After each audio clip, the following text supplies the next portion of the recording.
विनाश की बात नहीं की।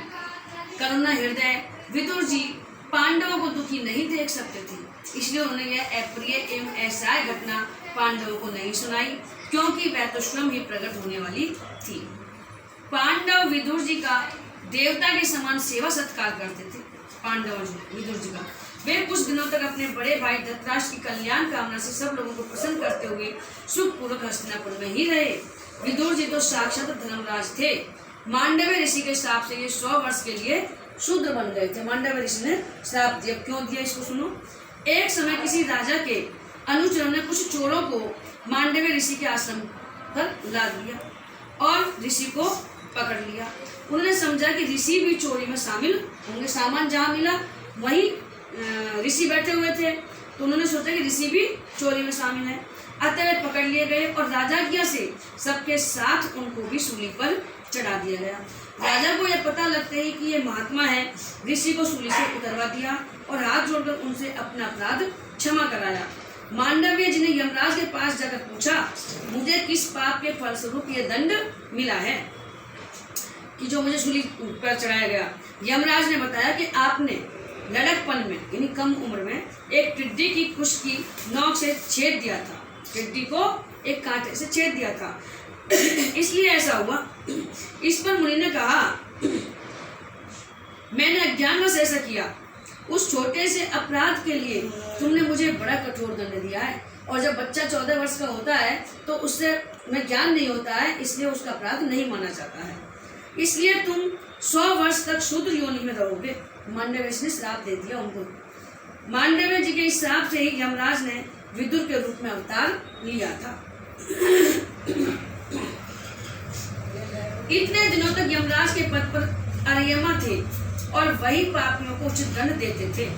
राज्य प्राप्त हो जाने पर अपने लोकपालों सरीखे भाइयों के साथ राजा युधिष्ठिर वंशधर परीक्षित को देखकर अपनी अतुल संपत्ति से आनंदित रहने लगे। इस प्रकार पांडव गृहस्थ के काम धंधों में रंग गए और उन्हीं के पीछे एक प्रकार से ये बात भूल गए कि अनजान में ही हमारा जीवन मृत्यु की ओर जा रहा है। अब देखते देखते उनके सामने वह समय आ पहुंचा जिसे कोई टाल नहीं सकता, अर्थात मृत्यु को कोई नहीं टाल सकता। परंतु विदुर जी ने काल की गति जानकर अपने बड़े भाई धृतराष्ट्र से कहा, महाराज देखिए अब बड़ा भयंकर समय आ गया है, झटपट यहाँ से निकल चलिए। हम सब लोगों के सिर पर वह सर्वसमर्थ काल मंडराने लगा, यानी हमारी मृत्यु निश्चित है, जिसके टालने का कहीं भी कोई उपाय नहीं है। काल के वशीभूत होकर जीव का अपने प्रियतम प्राणों से भी बात की बात में वियोग हो जाता है। फिर धन जन आदि दूसरी वस्तुओं की तो बात ही क्या है, सभी छूट जाते हैं, लेकिन प्राणों से भी वियोग हो जाता है। आपके चाचा ताऊ भाई सगे संबंधी और पुत्र सभी मारे गए, आपकी उम्र भी ढल गई चुकी है, शरीर बुढ़ापे का शिकार हो गया है, आप पराए घर में पड़े हुए हैं। ओहो, इस प्राणी को जीवित रहने की कितनी प्रबल इच्छा है, यानी जीना चाहता है, मरना नहीं चाहता है प्राणी। इसी कारण तो आप भीम का दिया हुआ टुकड़ा खाकर कुत्ते का सा जीवन बिता रहे हैं। नहीं, जब तिरस्कार हो ने जब भी व्यक्ति भगवान की ओर लगता है, ऐसे नहीं लगता बिना उसके।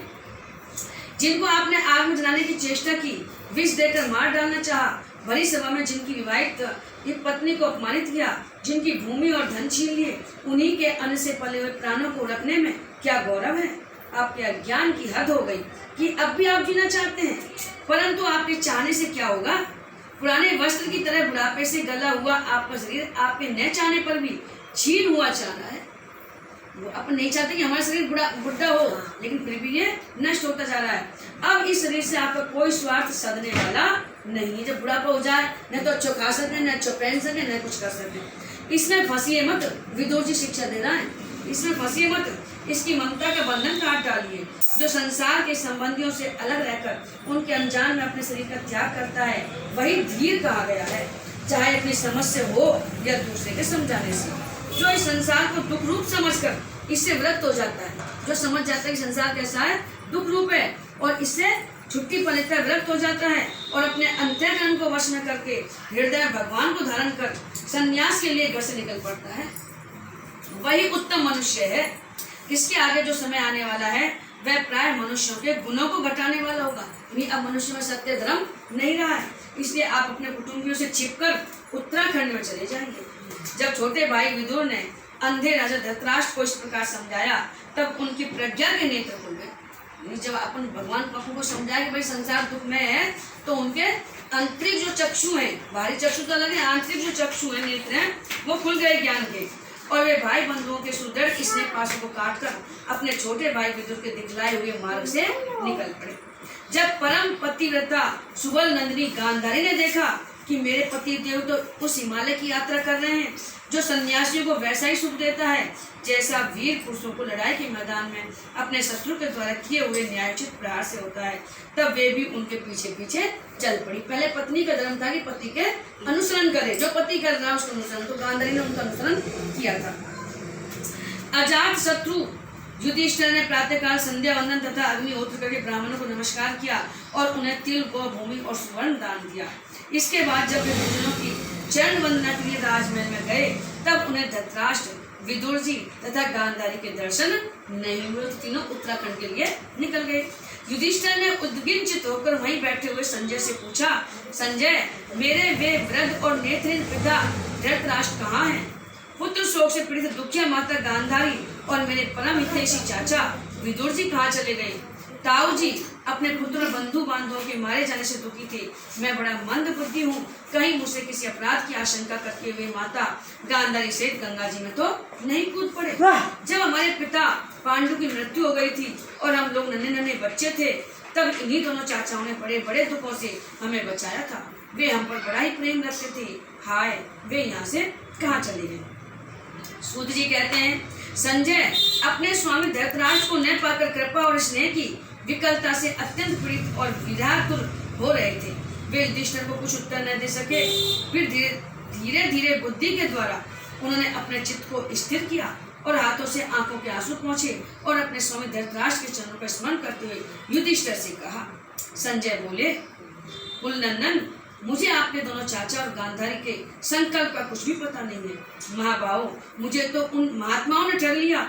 संजय इस प्रकार कह ही रहे थे कि तुम गुरु के साथ देवर्षि नारद जी वहां आ पहुंचे। महाराज युधिष्ठिर ने भाइयों सहित उठकर उन्हें प्रणाम किया और उनका सम्मान करते हुए बोले। युधिष्ठिर ने कहा, भगवान, मुझे अपने दोनों चाचाओं का पता नहीं लग रहा है। न जाने वे दोनों और पुत्र शोक से व्याकुल तपस्विनी माता गांधारी यहाँ से कहाँ चले गई। भगवान, अपार समुद्र में कर्णधार के समान आप ही हमारे पारदर्शक हैं, आप ही बता सकते हैं। तब भगवान के अंधी थी नहीं थी, वो बनी थी पति के लिए। पति अंधे थे ना, तो उन्होंने निर्णय कर लिया कि मैं भी नहीं देख रहा, तो पट्टी बांध ली मैं।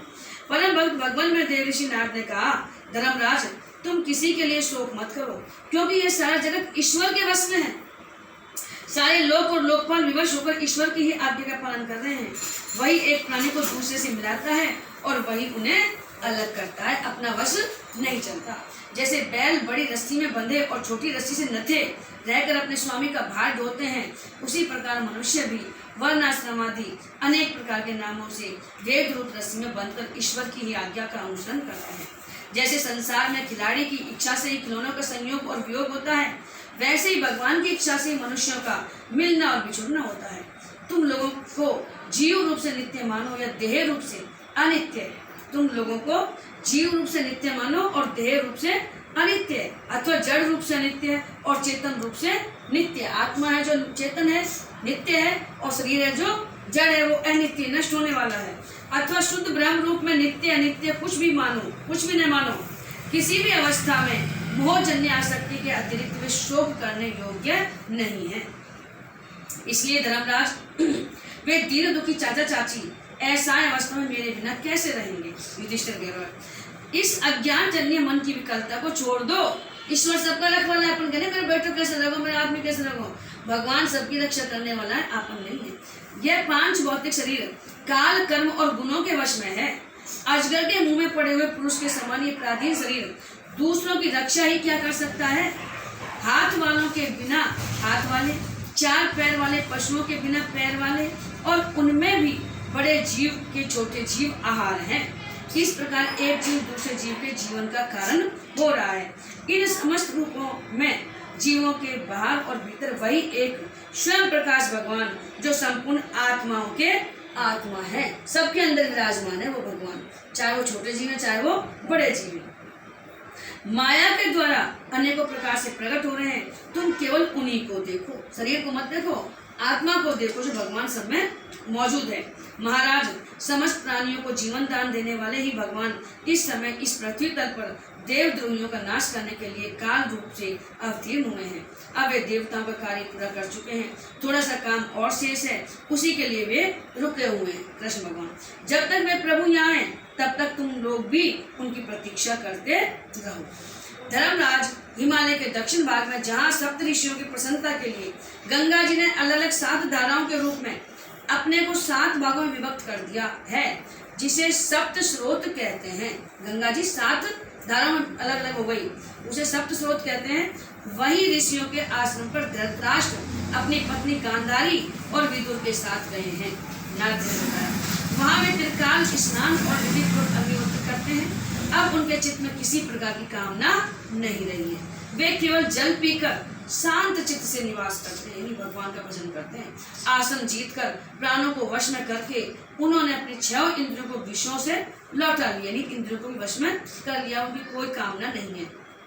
भगवान की धारणा से उनके तमोगुण, रजोगुण और सत्वगुण के मल नष्ट हो चुके हैं। उन्होंने अहंकार को बुद्धि के साथ जोड़कर और उसे क्षेत्रज्ञ आत्मा में लीन करके उसे भी महाकाश में घटाकाश के समान सर्वाधिष्ठान ब्रह्म में एक कर दिया है।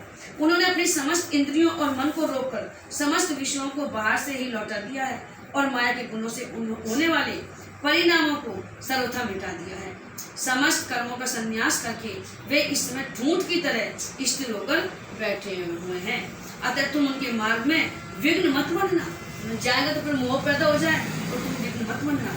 देवश्री नारद जी त्रिकालदर्शी हैं और वे धृतराष्ट्र भविष्य जीवन को वर्तमान की भांति प्रत्यक्ष देखते हुए उसी रूप में वर्णन कर रहे हैं। नारद जी ने देख लिया कि वो कैसे कर रहे हैं, तो सारी बात उन्होंने उनको बताई युधिष्ठिर जी को।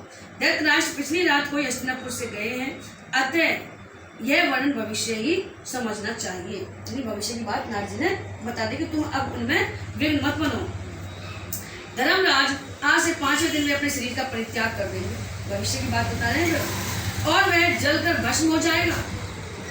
गारे पत्यादि अग्नियों के द्वारा पर्णकुटी के साथ अपने पति के मृतदेह को जल के देकर पहाड़ खड़ी हुई साध्वी गांधारी भी पति का अनुगमन करती हुई उस आग में प्रवेश कर जाएंगे। नहीं, पहले धृतराष्ट्र जलेंगे, लेकिन जब भार पत्नी खड़ी है तो अपन तो अपने जीव बचाएं, लेकिन वो पति का अनुसरण कर रही है तो वो भी प्रवेश कर जाएंगे अग्नि में। धर्मराज, विदुर जी अपने भाई का आश्चर्य में मोक्ष देखकर हर्षित और वियोग देखकर दुखित होते हुए वहां से तीर्थ सेवन के लिए चले जाएंगे। देव ऋषि नारद यूं कहकर तुम्बरू के साथ स्वर्ग को चले गए। धर्मराज युधिष्ठिर जी ने उनके उपदेशों को हृदय में ध्यान करके शोक का त्याग कर दिया। बोलो श्री कृष्ण भगवान की जय।